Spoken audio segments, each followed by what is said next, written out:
Many years ago, I was having a conversation with one of my coworkers about another one of our coworkers that we were struggling with because this person just never really seemed to carry their weight. I don't know if you can relate, but I think most of us have had a coworker like that. And the coworker I was talking with said, "I feel like this person has MRS," and he said it really cryptically, like I'm supposed to know what MRS is. And I said, "What's MRS?" And he said, "I think they have minimum requirement syndrome." And it has stuck with me for all these years because every once in a while I run into somebody that has MRS. They just do the bare minimum. And we applaud people who are different from that. We applaud people who go the extra mile. And that's the phrase we're going to be talking about today on this episode. We hear the phrase all the time, like a teacher who goes the extra mile for a student who's struggling, or a business owner who goes the extra mile for a customer. You've probably had that kind of extraordinary customer service. Everybody knows what go the extra mile means. It means doing more than what is expected or giving more than what is required, going above and beyond. But did you know that Jesus was the one who talked about it first? And when Jesus said it, nobody was thinking about customer service or workplace excellence. When Jesus said it, he was actually talking about Roman soldiers, oppression, and what it means to live as a citizen of God's kingdom. We're going to be talking about all of that today on Bible for Newbies. I'm glad you're here. Welcome to Bible for Newbies. I'm Russ Michaels. I'm a pastor, an author, and a worship leader from Bozeman, Montana, and I love the Bible. I'm so glad you're here. This podcast is for you if you're new to reading the Bible, or if you've been reading for a while and you want to go deeper. My goal is to help untangle the confusing stuff so your Bible reading feels rewarding and life-giving, not frustrating or overwhelming. One of Jesus' disciples, Peter, wrote that the scriptures are like light shining in a dark place. I think reading the Bible is like flipping your headlights to high beam when you're driving on a dark country road. Suddenly, things get clearer, you can see the road ahead and avoid the ditches. So come take a ride with me and let's turn on the light. Okay, today I'm continuing my series, Did You Know That's in the Bible? And in this series, I'm talking about familiar phrases and expressions that lots of people don't even know come from the Bible. It's really been fun for me to prepare. And today I'm talking about this phrase, go the extra mile. So if you have ever encouraged somebody to go above and beyond, you've probably used this phrase that originated with Jesus himself. But the original meaning might surprise you because it's just buried in Matthew's gospel. There's a few clues, and we're going to get into that today.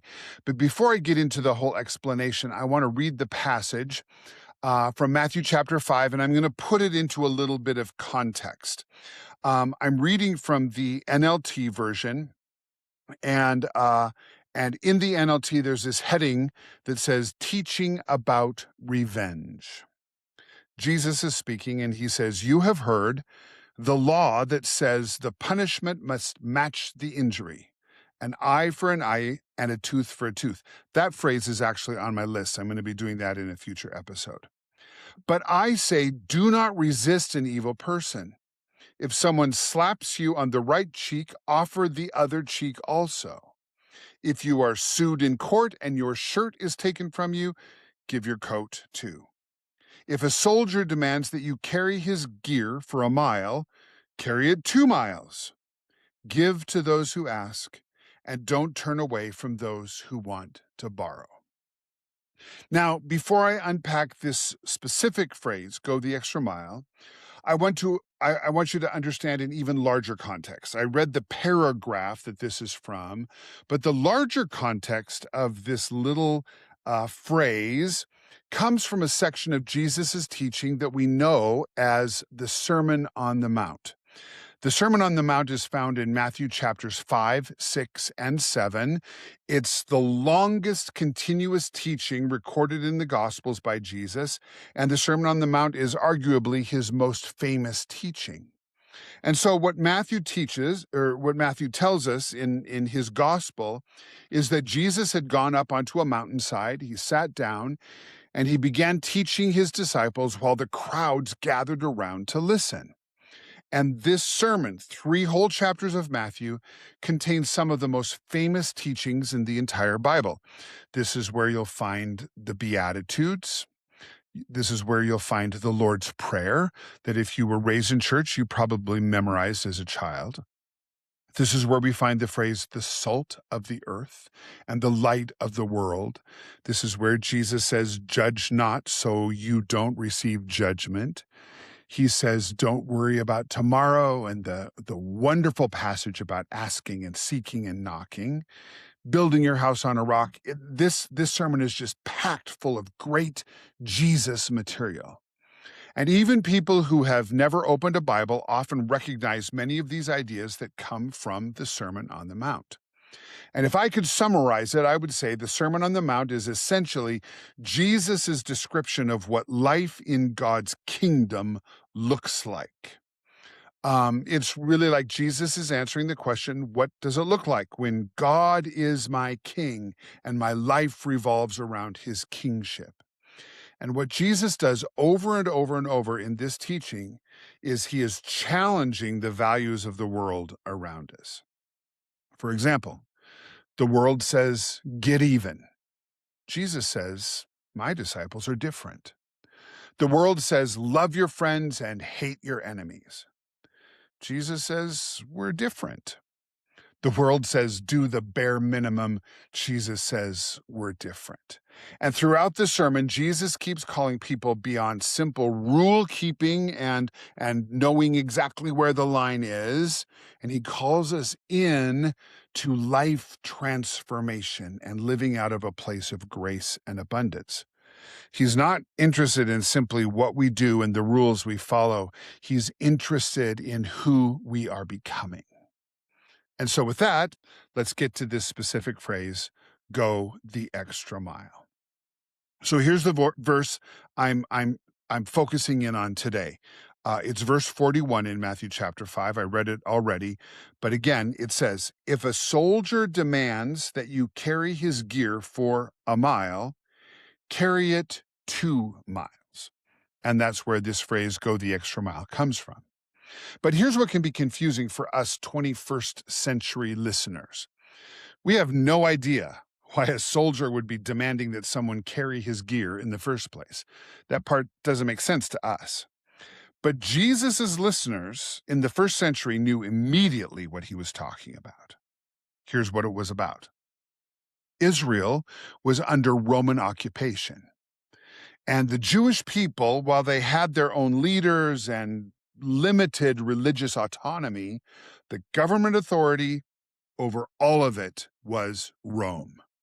Roman soldiers were on constant patrol, and they were reminders to the Jewish people that they were not free. They were not self-governing. They were under the throne of Rome. And specifically for this verse, this is what it's talking about, what Jesus is talking about, is under the Roman law, soldiers could legally compel civilians to carry their equipment for them. They could just stop somebody randomly on the street and say, carry my pack. And these packs could weigh up to 80 pounds. Their roads in the first century were literally marked with stone pillars at every mile, kind of like if you're on an American highway, you see those little mile markers. That goes back all these thousands of years. So if you can put yourself into first century context or first century history, and you can imagine you're walking to work because you didn't have a car in the first century, or you're coming home after a long day, or maybe you're heading over to visit a sick relative that you're really worried about, and a Roman soldier stops you and says, carry my pack. By Roman law, you cannot refuse. Can you imagine? There's no negotiation. The only choice you have is to pick up the gear, no matter how heavy it is, and you carry it for exactly 1 mile. For Jewish listeners that Jesus was talking to, the disciples and the crowd that had gathered, this wasn't just inconvenience. This was humiliation. It brought on frustration, and it was this constant reminder that Rome was their oppressive master. So you can imagine what they must have felt when they heard Jesus say, if this soldier makes you carry his gear 1 mile, carry it 2. It really would have been shocking for the people that were sitting there that day listening to Jesus teach. Carry it 2 miles? Jesus, why would I do that? So here's what Jesus is really teaching. It's easy for us, with our 21st century ears, to misunderstand Jesus. Some people hear this teaching of Jesus and some of the other stuff in the Sermon on the Mount, and they assume that Jesus is asking us to be doormats. Let me assure you, Jesus' followers are not compelled to be doormats. So, what is Jesus talking about? Think about this with me. If you were living in this first century and a soldier asked you to carry his back, what would most people do? They would carry the pack for exactly 1 mile, not one step further. In fact, they would probably spend every step of that mile angry, complaining, maybe berating the soldier, at the very least counting the steps and resenting the soldier inside, and waiting for the moment they could drop the pack with a big huff and walk away. And honestly, isn't that how most of us respond? But Jesus is calling us into a different way of thinking and a different way of responding to people who might treat us oppressively. He's inviting us to respond to inconvenience and oppression and unreasonable obligation with grace instead of resentment. You know what? Anybody can do the minimum. Anybody can comply. Anybody can do the MRS, the minimum requirement syndrome, and not one little diddle more.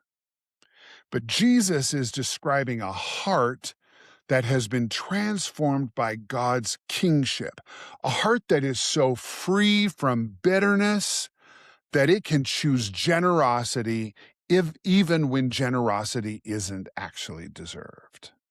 So, this is how I want you to think about it. The first mile is about obligation. The second mile is yours to choose. The difference between mile 1 and mile 2 is what motivates them. The first mile is all about what you have to do, but the second mile is something you choose to do. And that choice reveals what's happening in your heart. So, what does this look like today? Most of us aren't being stopped by Roman soldiers, but we all, from time to time, have first mile experiences. When I was prepping for this episode, I was thinking about an experience that I had a couple of years ago when Chris and I were flying home from vacation, and we flew through Seattle. And because we had a long layover, it was an overnight layover. We had decided to check out of the airport and go to a hotel and spend the night, and so we had to go through the whole TSA process again, checking back in to come to Montana.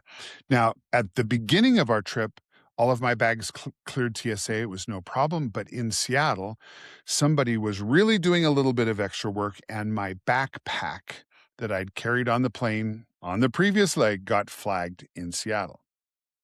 Now, Chris and I had gotten to the airport early.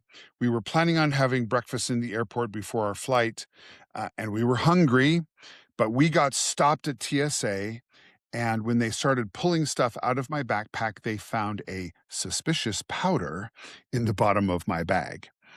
It was an open bag of monk fruit sweetener. I was traveling with it because we had been staying in a condo and I like to cook desserts and I like to use sugar substitutes rather than all these calories. So I had this open bag. It had a Ziploc thing, but had previously been opened and it was clearly labeled monk fruit. They pulled this out and they said, "This is the suspicious powder." They said, "Is what this label is this what's in it?" I said, "Yes, it is." And they took out this little wipey thing and they wiped the bag, and then all of a sudden everybody panicked. I found out later that when they wiped the bag, it tested positive for explosives.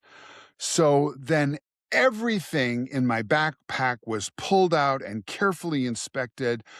Also, my roller bag was unpacked, everything. And listen, when I pack for a trip, everything is rolled up very tightly.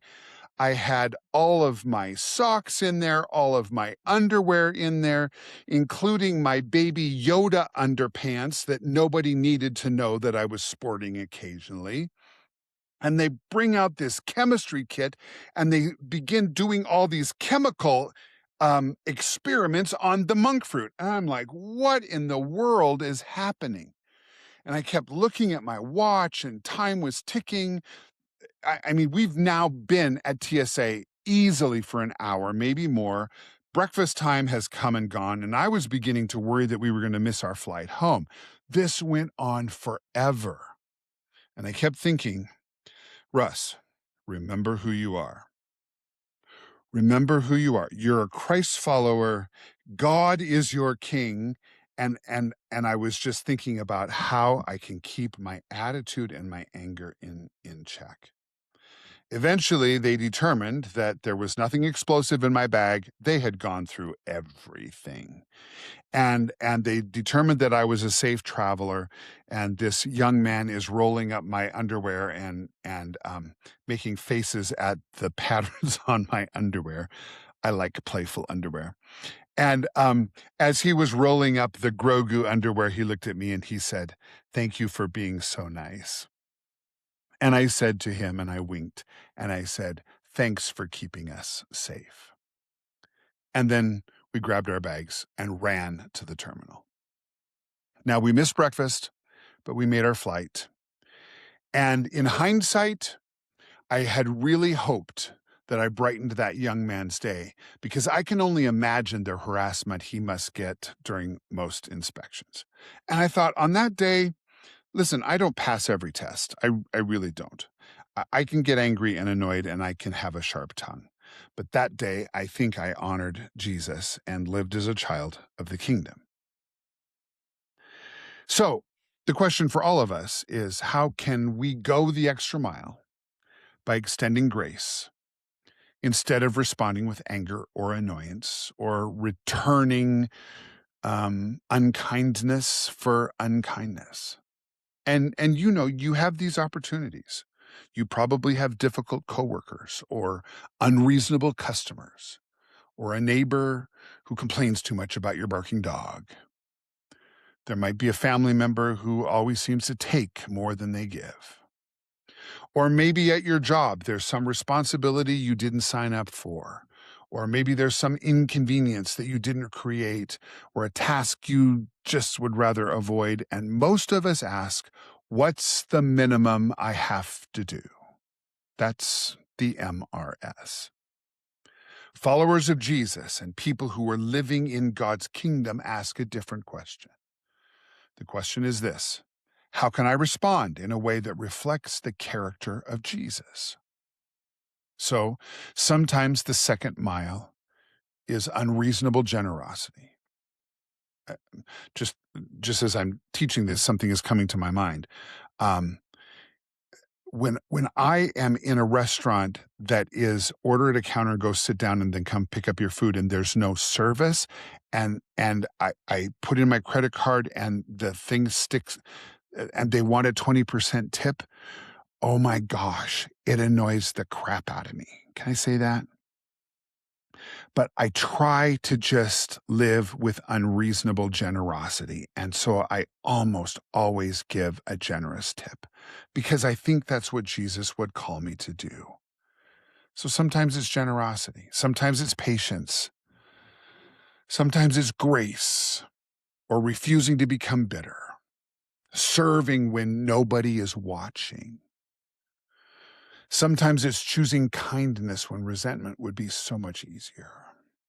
The second mile is where the kingdom of God becomes visible. And of course, Jesus didn't merely teach this principle and then expect all of us to live it out. Jesus lived it out by example. If you study the life of Jesus, you know he consistently did way more than what was required. He loved people nobody else wanted, or in some cases, people that nobody else even saw. He forgave people who didn't deserve it. He served people who could never repay him. He loved his enemies. And ultimately, Jesus went all the way to the cross. And the cross reminds us that Jesus didn't do the minimum requirement. He gave himself completely, and that's the pattern he invites you and me to follow. So with that, let me give you a Bible reading challenge. I want to invite you to read the entire Sermon on the Mount. I usually ask you to read like a chapter or a paragraph. But if you want to go a little bit deeper, I want to invite you to read Matthew chapters 5, 6, and 7, the whole sermon. It'll take you a little bit of time, and it's dense. But as you read, you'll notice there's a whole bunch of familiar phrases and ideas that come from these chapters. But more important than watching for these familiar phrases, pay attention to the kind of person Jesus is calling us to become. The Sermon on the Mount isn't just a collection of rules. So, thank you for joining me today for Bible for Newbies. I would love it if you enjoyed this episode, or if you think this would speak to somebody that you know, would you share it with a friend? And I love it when you leave me a 5-star rating and leave comments. That really helps to get the word out about Bible for Newbies. So that really helps. And next time you hear somebody say, go the extra mile, you're going to know exactly where that phrase came from. So thanks again for listening today. I'll see you next time. Thanks for turning on the light with me today here on Bible for Newbies. If something in this episode brought clarity or gave you something new to think about, would you share it with a friend? You never know who else might need that same bit of light.